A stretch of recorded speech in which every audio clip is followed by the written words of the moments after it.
नमस्कार, स्वागत है आपका यस तक digital news TV Madhya Pradesh Chhattisgarh में। मैं आपके साथ अल्पना। तो आइए शुरुआत करते हैं आपके देश और प्रदेश से जुड़ी तमाम छोटी बड़ी खबरों की ओर। इस वक्त की बड़ी खबर रीवा से है। रीवा जिले के बसावन मामा गौ वन विहार में 8000 से अधिक निराश्रित गौवंश को सुरक्षित आश्रय प्रदान किया गया है। यह महत्वाकांक्षी परियोजना प्रदेश के उप मुख्यमंत्री राजेंद्र शुक्ल का ड्रीम प्रोजेक्ट है, जिसका उद्देश्य न केवल गौ संरक्षण करना है बल्कि गोबर से बिजली और गैस का उत्पादन कर स्वच्छ ऊर्जा का स्रोत भी तैयार करना है। गौ वन विहार में गौवंश के देखभाल, चिकित्सा और स्वच्छ वातावरण के लिए विशेष प्रबंध किए गए हैं। इस परियोजना के तहत गोबर से कंप्रेस्ड बायोगैस और बिजली का उत्पादन कार्य प्रारंभ हो चुका है। गोबर से उत्पादित सीबीजी को रीवा नगर निगम के वाहनों में ईंधन के रूप में उपयोग किया जाएगा। यह कदम पर्यावरण संरक्षण के साथ साथ आर्थिक बचत भी सुनिश्चित करेगा। गौशाला में लगे बायोगैस संयंत्र से न केवल गौशाला की जरूरतों को पूरा किया जाएगा बल्कि अतिरिक्त बिजली को क्षेत्र में सप्लाई करने की भी योजना है।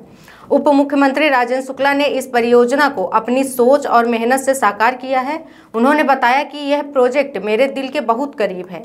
इससे न केवल गौवंश का संरक्षण होगा बल्कि ग्रामीण क्षेत्रों में स्वच्छ ऊर्जा और रोजगार के नए अवसर भी उत्पन्न होंगे। उप मुख्यमंत्री राजेंद्र शुक्ला का यह ड्रीम प्रोजेक्ट स्वप्न परियोजना बसावन मामा वन विहार न केवल गौ संरक्षण की दिशा में एक बड़ा कदम है बल्कि यह स्वच्छ ऊर्जा उत्पादन, पर्यावरण संरक्षण और ग्रामीण रोजगार सृजन का एक आदर्श उदाहरण भी है। निश्चित ही रीवा जिले और मध्य प्रदेश को एक नई पहचान दिलाएगा। बसावन मामा गौवंश वन विहार में अब 8000 के करीब गौवंश हैं, गौ माताएँ हैं। ऐसी गौ माताएँ जो दूध देना बंद कर देती हैं तो छोड़ दिया जाता है।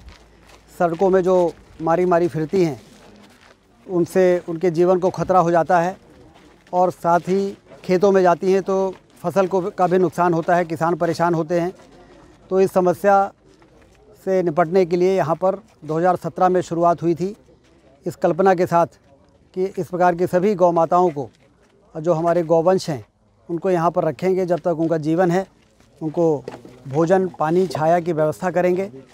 और आज ये एक वृहद स्वरूप बन के यहाँ पर तैयार हुआ है। इसमें लोगों की सहयोग से 90% इसमें जो भी पैसा लगा है उसमें 90% जन भागीदारी के माध्यम से हुआ है। आज जो एडमिनिस्ट्रेटिव बिल्डिंग बनी है उसका भी उद्घाटन किया। अब हमने कहा है कि गौ माताओं की सेवा, गौवंश की सेवा में कोई कसर न रहे। जो बीमार है उनके लिए अलग से देखभाल करें और उनके भोजन और में कहीं कोई कमी ना आए। और उसके साथ ही जो गौमूत्र, गोबर तैयार होता है उससे बायोगैस प्लांट के माध्यम से हम बिजली भी पैदा करेंगे और खाद भी बनाएंगे और इस एरिया के किसानों को इससे जोड़ेंगे, जिससे कि जो गोबर की खाद की उनको आवश्यकता है ये वो सेंटर रहेगा जहाँ पर उनको आवश्यकता अनुसार गोबर की खाद भी मिल सकेगी और इस गौवंश वन विहार का भी की आमदनी भी बढ़ेगी। तो कुल मिला के अब ये आत्मनिर्भर गौवंश वन विहार देश में एक नमूने के रूप में, उदाहरण के रूप में स्थापित होने की स्थिति में पहुंच चुका है।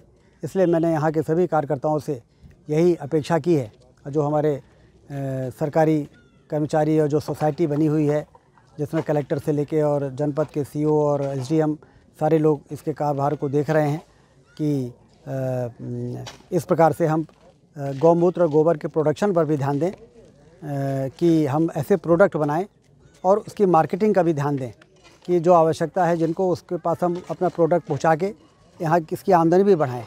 इस दिशा में भी अब काम करने के लिए ये गौवंश वन विहार पूरी तरह से तैयार हो गया है।